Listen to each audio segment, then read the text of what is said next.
So, continuing my trend of responding to upcoming films, we're going to take a look at Marvel's latest offerings, the trailers for Ant-Man and the Wasp: Quantumania, I do not like that name, and Guardians of the Galaxy Volume 3, which dropped a few days ago. So, both film series are now in their third installments, presumably also their final films in their respective franchises, although you never know. So the trailer for the Ant-Man film starts off in the everyday real world. Scott Lang is, I guess, basking in his notoriety with his partner Hope Van Dyne.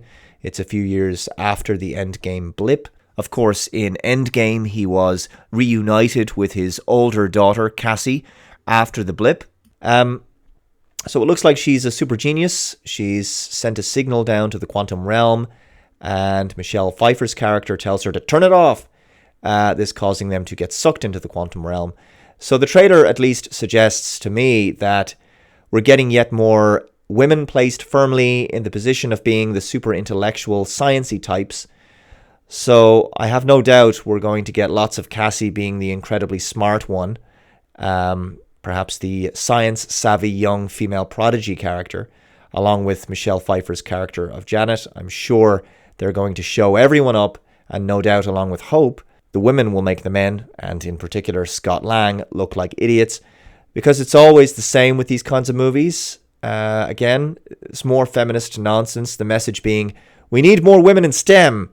We saw this with Shuri's character in the Black Panther films, and in Avengers Infinity War, when she shows how much smarter she is than Bruce Banner. It's just very tiresome, and of course, a narrative that completely runs counter to reality.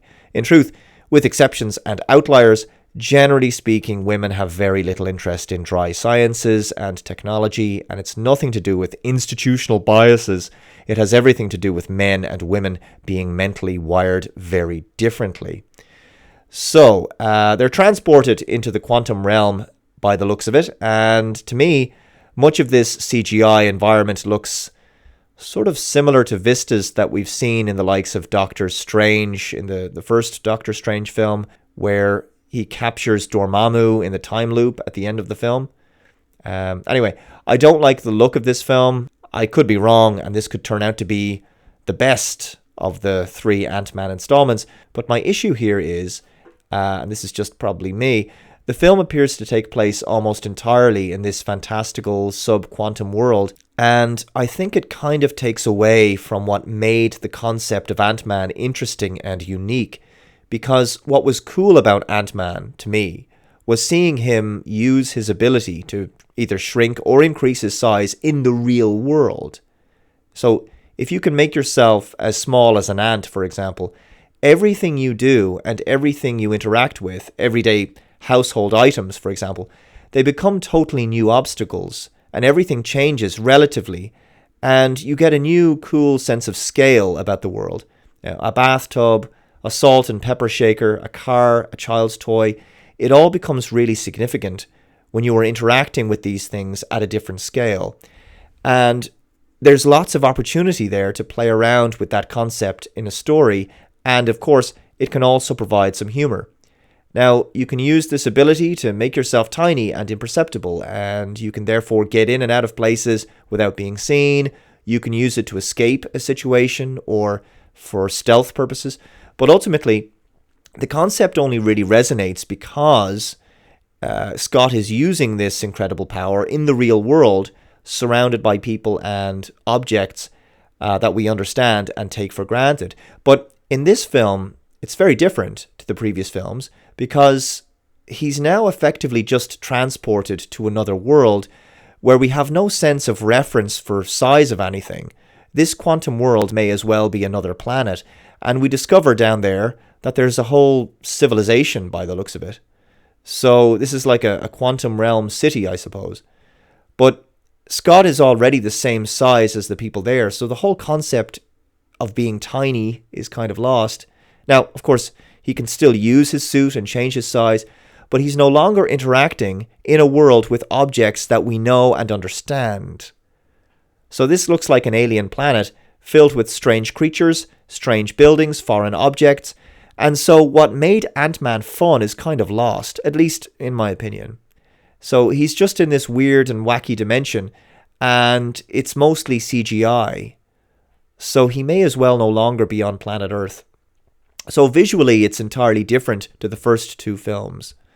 Also, the trailer at least gives the impression Michael Douglas is really in a back seat, and he doesn't have much to do, whereas he was very prominent in the first two films, and he doesn't even get a line of dialogue in the entire trailer.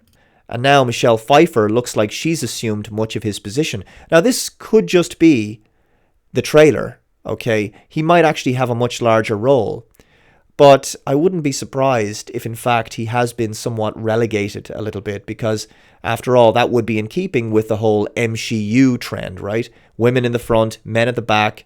One could certainly argue that this film series has already sort of fallen prey to that agenda, because in the second film, it wasn't called Ant-Man 2, it was called Ant-Man and the Wasp, meaning that Hope's character was placed on almost an equal footing to Scott Lang, and even the poster for the second film places Hope literally in front of him, featuring a little more prominently than he does.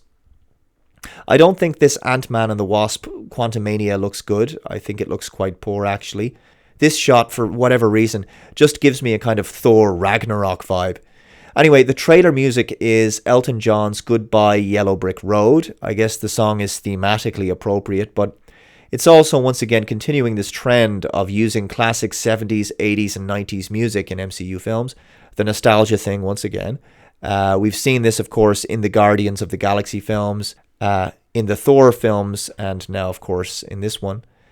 So let's move on now to the Guardians of the Galaxy Volume 3 trailer. This one also uses another classic rock song, Meantime by Space Hog. The trailer very successfully conveys a real emotional impact, a sort of sentimental vibe that speaks to the journey these characters have been on together as a quasi-family. And there's a misty-eyed sense of finality to their story in this one, as if it's all about to come to a head. But I look at some of the CGI shots, and this one could be the Quantum Realm, right? So how is it all that different? Stylistically, the effects in a lot of these films feel very familiar, very similar to each other. The trailer doesn't give much away in terms of story, and it looks like there's going to be some kind of significant sacrifice maybe in the film. There's the usual Disney-type witty banter humor, which is par for the course these days, laced with irony. I'm not a big fan of the Guardians films, I will say. The first one was decent enough. I didn't think it was a great introduction to Thanos. The second one was very boring. That was a very poor impact.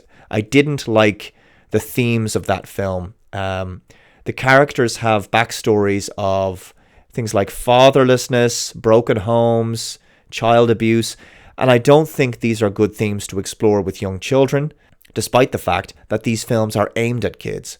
Moreover, there was a scene in the second film with baby Groot being effectively tortured and abused, which I found very disturbing. Also, I don't like the character of Gamora. That's probably the most controversial thing I could say. I think she's snarky, smarmy, unpleasant. She seems to have limited range of parameters for the character. One where she's like rolling her eyes at something Peter Quill has said, or she's talking down to him, or putting him in his place, or kneeing him in the balls, or she's crying about something. That's about it, right? Peter is a good character, if a little bit emasculated at times, but he's charismatic and likable, and Chris Pratt is always good. I think this Guardians 3 film looks a little bit better than the third Ant-Man film does, but I think it's very telling where the MCU has gone in the past few years, that generally speaking, the trailers to these films don't really have much of an impact. So just take two totally random films from phases 2 and 3, let's say Iron Man 3 and Captain America Civil War. That's phase 2 and phase 3. So those trailers were quite exciting, and they really sold you on the films, especially Iron Man 3, which I don't think is really one of the stronger MCU films, but that's not the point I'm making. I mean, the film is decent enough. There's some very good elements in there. But I remember when the trailer came out, people were really pumped for it. Okay, especially after the first Avengers film. And Iron Man 3 came out about a year later, and it followed up on the events of New York and how it affected Tony Stark. And that was featured in the trailer, and there was a real sense of anticipation. So there was massive interest in seeing what was going to happen next in the MCU saga. And of course, in Phase 3, like I say, we had Captain America Civil War, which was a kind of Avengers 2.5, and it also introduced Spider-Man. There was a lot of buzz for that film. The point I'm making is, when those trailers were released, there was a real palpable energy and excitement. Because at the time, each new Marvel film really made an impact and contributed in a significant way to the mythology. Now we're at a point where it's like, oh, did you know there's a new AntMan film out? Oh, is there? Really? Okay. Oh, there's a new Guardians of the Galaxy film, yeah? Oh, okay. It's like, yeah, whatever. Maybe I'll watch it, maybe I won't. But the pull to see these films in the cinema is very low now. And I just think the MCU ride has gotten a bit stale, a bit tired, a bit predictable. And I don't know. I don't know how you feel about this. Maybe I'm just like, I know the comments are going to be like, Dave, you're way too negative, but this is just how I see it now at this point. We've had over 30 of these movies now, I think, at this stage. I've lost count. Someone let me know in the comments. And I just feel we've seen it all. I think we've seen it all at this point. Thanks very much for watching. I'll catch you next time. Bye-bye.